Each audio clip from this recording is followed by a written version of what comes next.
Hello everybody. We're going to do a few videos on left-hand patterns, particularly as we see them in 19th century music, early 20th century music, those wonderful sweeping patterns that give the piano its big impressive sound. So we'll start with one that everybody knows, this middle section of the G minor prelude of Rachmaninoff.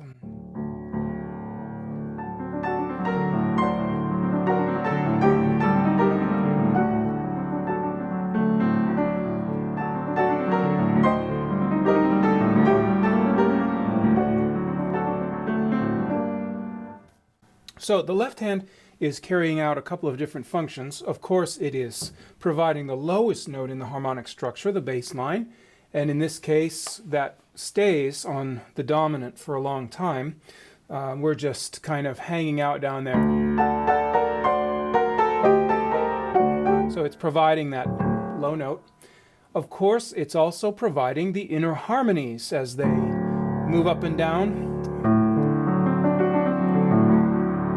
There we have the 5/7 chord, and then we have, it's sort of a mixture. You could interpret it as the 4 chord over the dominant, or you could interpret it as the 2 half diminished chord over the dominant, either way. And then my favorite, the 5 of 5, the dominant of the dominant over the dominant. That's really cool. So it's providing all of these different functions, but what we want to talk about is moving around physically to do this. And the motivation for this particular video, this particular discussion, is the frequency with which I observe students try to accommodate these very, very large patterns by using the wrist twist. Now, wrist twist is among my most hated enemies in piano, because it is so pervasive and so bad. And it's actually quite difficult to correct for the simple reason that we are impressionable. When we learn something, we learn it very deeply, subconsciously, and we can't change it simply by making the decision to change it. We have to change a deeply ingrained habit. What is the wrist twist? The wrist twist is simply this action where when I'm coming up the piano, going north, in this room, this way is north, okay? So as I'm going north, I twist the wrist to try to get there, try to get the finger there. We don't do this in piano playing. And the reason we don't do this is because I can't play the piano like this. And I can't play the piano like this. My hand doesn't work very well when you twist it to the side, and so I don't want to be in a shape that makes me bad at playing the piano. All right? I can't walk with my shoelaces tied together. So guess what? I don't tie my shoelaces together. I can't walk around with 6 bowling balls in a backpack. So guess what? I don't put 6 bowling balls in a backpack and go for a walk. Likewise, I don't do this at the piano because what I'm good at is being perpendicular to the piano. That's what I'm good at. So I don't reach this way.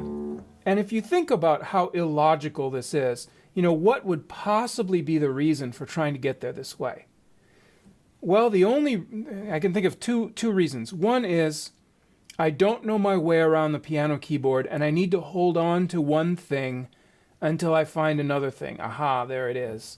Aha, there it is. Aha, there it is. Well, if you really don't know your way around to that degree of severity, I would say don't play Rachmaninoff preludes. You should probably play Kuhlau sonatinas. But anyway, the other reason would be I have some notion that finger legato is going to help my sound. So I'm holding on to this note as I reach for this note. Again, that's not logical. The pedal is down in this context. If the pedal is down, the damper is up and the string is free to ring. Holding the key down, if you are also holding the pedal down, has no effect on the sound. No effect on the sound. It's like you send an email to your friend, an angry email, and you hit send, and then you stand up and you yell at your computer some additional insults to your friend. That has no effect on your friend. It is not going through the system. Likewise, if I'm using the pedal, holding on to this note is not going through the system. It's not contributing anything. The hammer is down, resting in the back check. It's not involved with the string. So those are probably the two ideas. The idea of attempting to navigate and the idea of attempting to help the sound, both of which are misconceptions. So what we need to do, first of all, is learn to let go. So I'm going to do that first octave by itself. Now I'm just going to let go, and I'm going to go take care of these guys. And then I'm going to take care of these guys. And then these guys. And notice the complete lack of any wrist twist to try to get anywhere.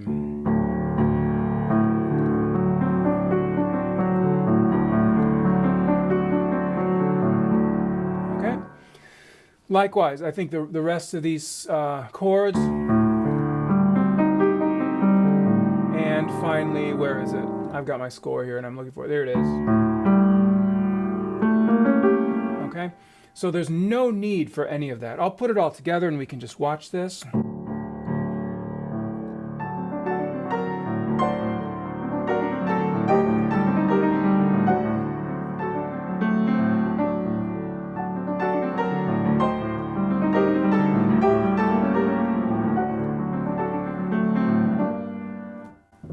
Now, are there slight adjustments of the hand? Of course, of course. The hand, the wrist work very, very well. The fingers can spread out a little bit and move this way and that way. But they are small adjustments meant to accommodate the kind of bumpy quality of the piano, not meant to span large intervals. So the Rachmaninoff B-flat prelude, of course, that's its own group. Then we have these three, then these two, then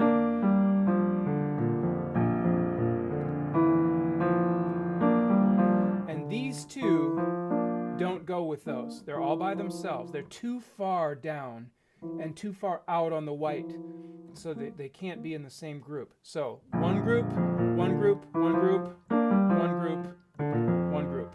All right? So in the case of both of these preludes, and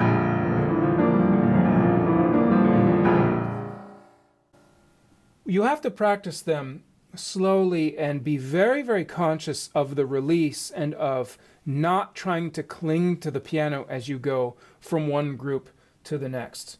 And that really is how you get through those. Now there's a reason there are so many of these patterns in music. Again, they provide the bass, they provide the harmony, they provide rhythm, they provide a wonderful texture. They cover a huge span of the piano, so it sounds like a big instrument.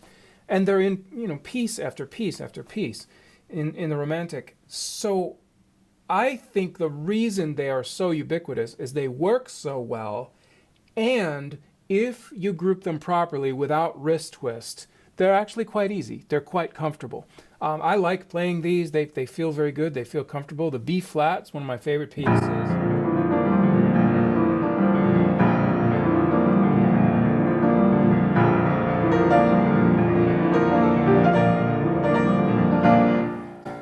And really, after practicing it properly, it should not hurt. It should not be tiring. It should not make you clench up in a muscular way. So use groups to get through left-hand large patterns on the piano. And we'll see you next time.